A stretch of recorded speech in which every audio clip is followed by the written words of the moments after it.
दोपहर का सूरज आग उगल रहा था। इस तपती दोपहरी में लोग आ जा रहे थे। दफ्तरों का लंच आवर शुरू हो चुका था।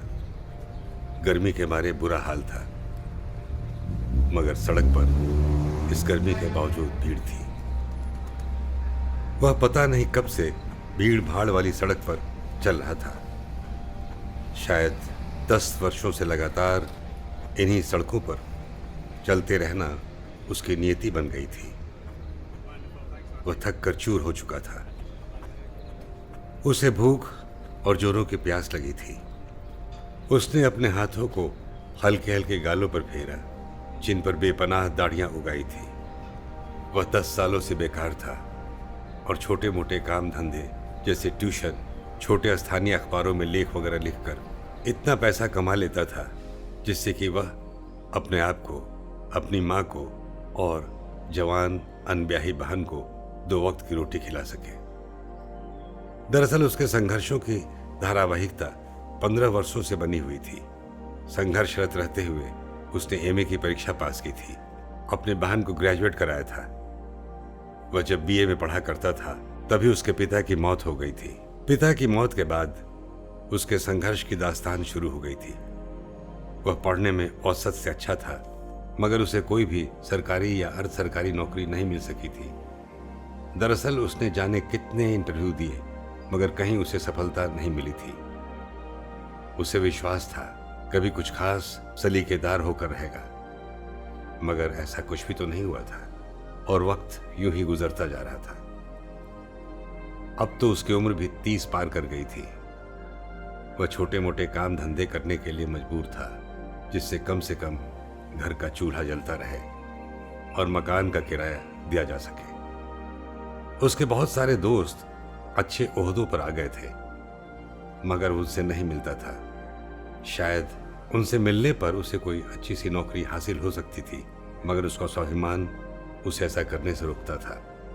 अब तो शायद उसके पुराने दोस्त उसे भूल भी चुके हों। बहरहाल अब तक उसे ऐसी जिंदगी जीने की आदत हो चुकी थी और उसने किसी भी बात का बुरा मानना छोड़ दिया था। वह जानता था उसका कोई गॉडफादर नहीं है, इसलिए उसे खुद ही मेहनत कर थोड़ा बहुत जो कुछ भी हो हासिल करना होगा। उसे आज 200 रुपये की सख्त जरूरत थी।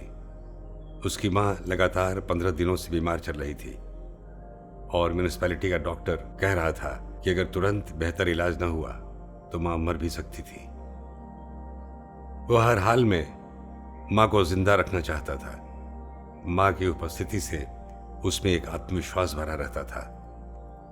जहां जहां वह ट्यूशन पढ़ाया करता था, उसने वहां भी रुपए उधार मांगे थे, मगर सभी ने महीना लगने तक का इंतजार करने को कहा था। पिछले 2 महीने से उसकी बहन एक प्राइवेट स्कूल में पढ़ाने लगी थी, जिसके एवज में उसे हर माह 2000 रुपये मिल जाते थे। वो खुद भी भाग दौड़कर महीने में 5000 रुपये कमा लेता था, मगर फिर भी पैसों के लिए हाय तौबा मची रहती थी और अब तो उसकी मां भी बीमार चल रही थी। दोपहर का सूरज झुर्रियों से लद गया था और गर्मी के मारे बुरा हाल था। अब तो तेज गर्म हवा भी चलने लगी थी।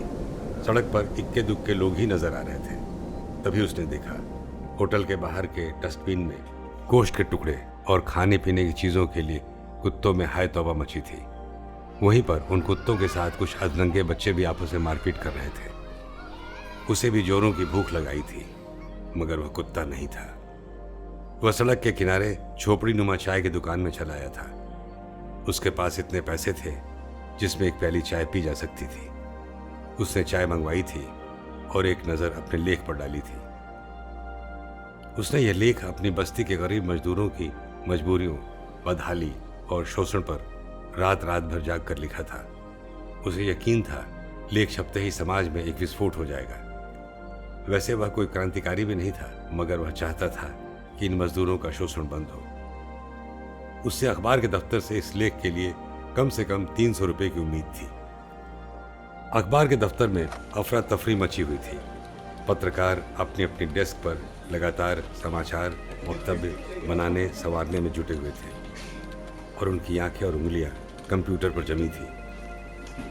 वो एक झटके से उपसंपादक के कमरे में घुस गया था। कमरे में एक सुंदर आधुनिक महिला बैठी थी जिससे उप संपादक बातचीत करने मशगूल था।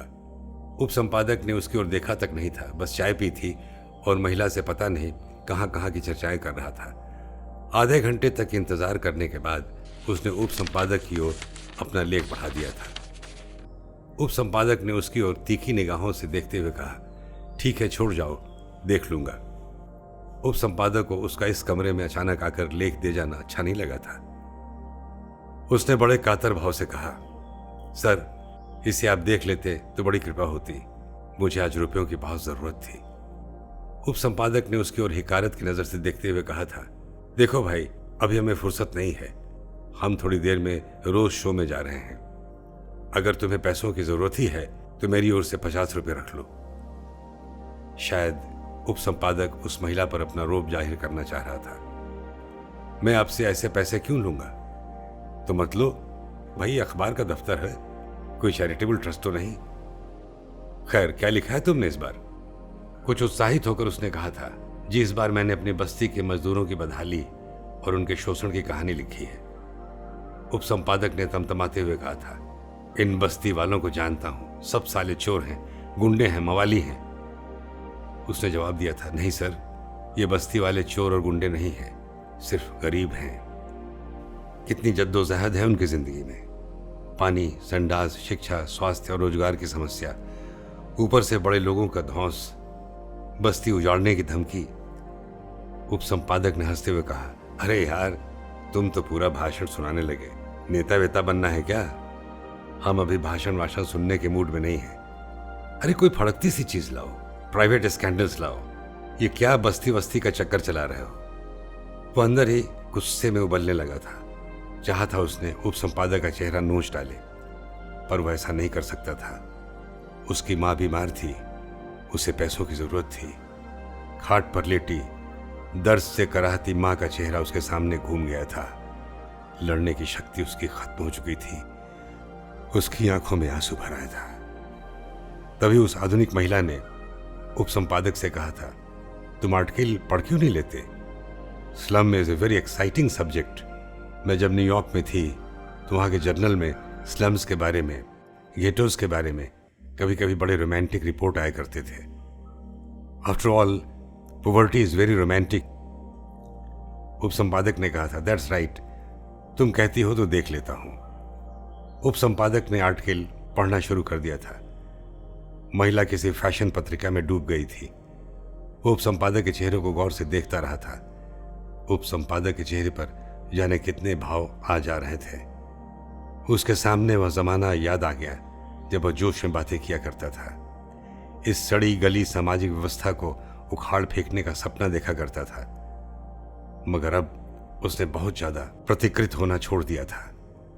उसमें अब समझौता परस्ती आ गई थी।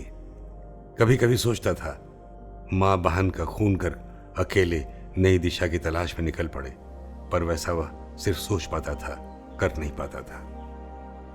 उप संपादक ने लेख पढ़ने के बाद एक लंबी सांस ली थी और कहना शुरू कर दिया था, देखो भाई, तुम्हारे आर्टिकल में संशोधन संपादन की जरूरत है।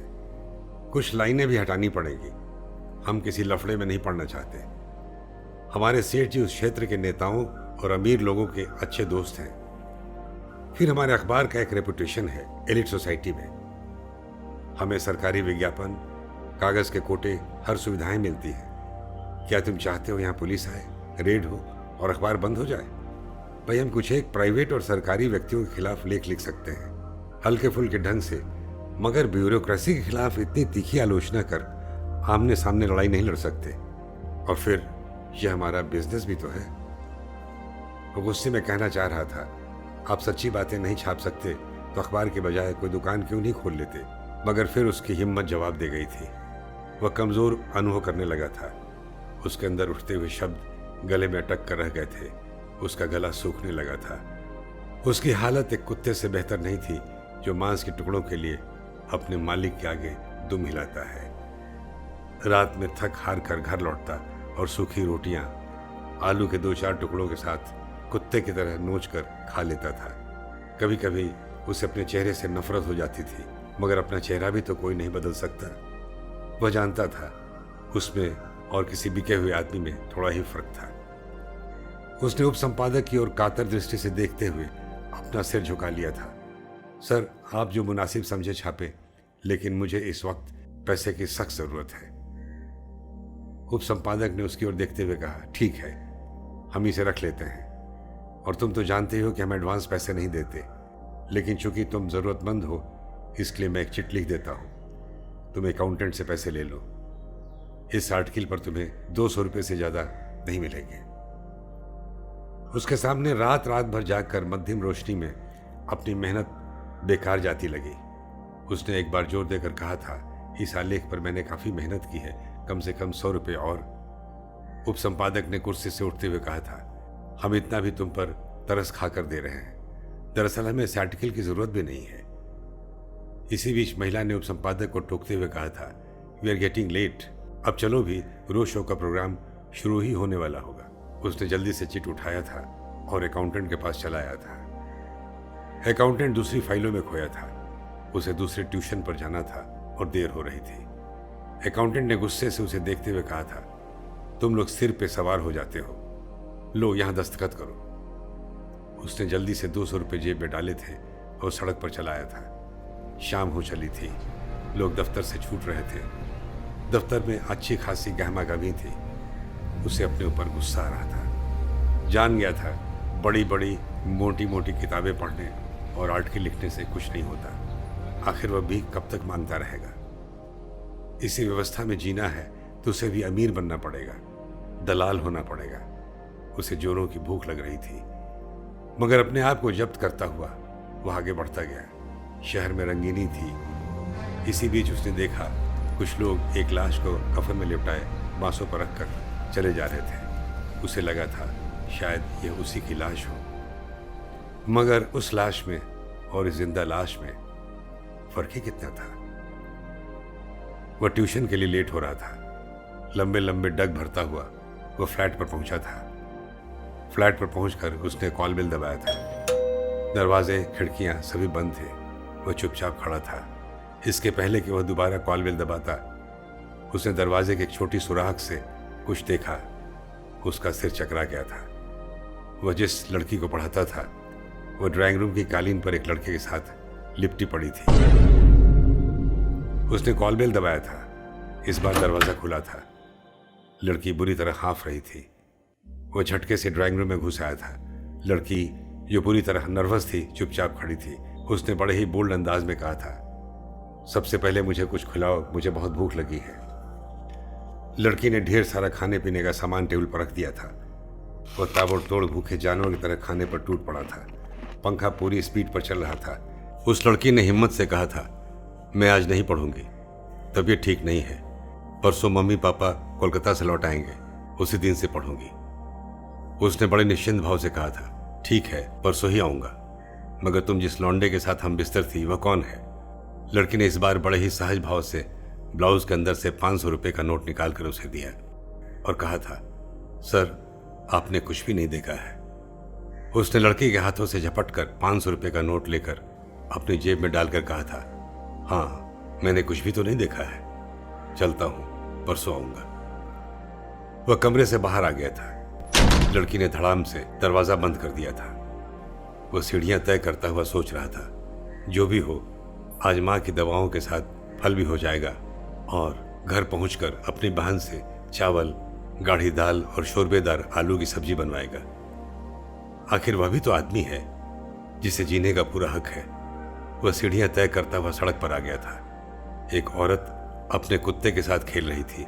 अचानक उस कुत्ते ने उस पर झपट्टा मारा था। वह चौंक गया था। उसने कुत्ते को पुचकारा था प्यार से और उसकी ओर देखा था। उसके गले में जो थूक बहुत पहले से अटका पड़ा था, खखार कर उसने जमीन पर थूक दिया और कुत्ते से खेलने लगा था। इसी बीच गलियों के और भी आवारा कुत्ते वहां जमा हो गए थे और जोर जोर से भौंक रहे थे। उसने भी कुत्तों की आवाज में जोर जोर से भौंकना शुरू कर दिया था और बड़ा आश्चर्य हुआ उसे, क्योंकि उसकी आवाज में और कुत्तों की आवाज में कोई फर्क भी तो नहीं था।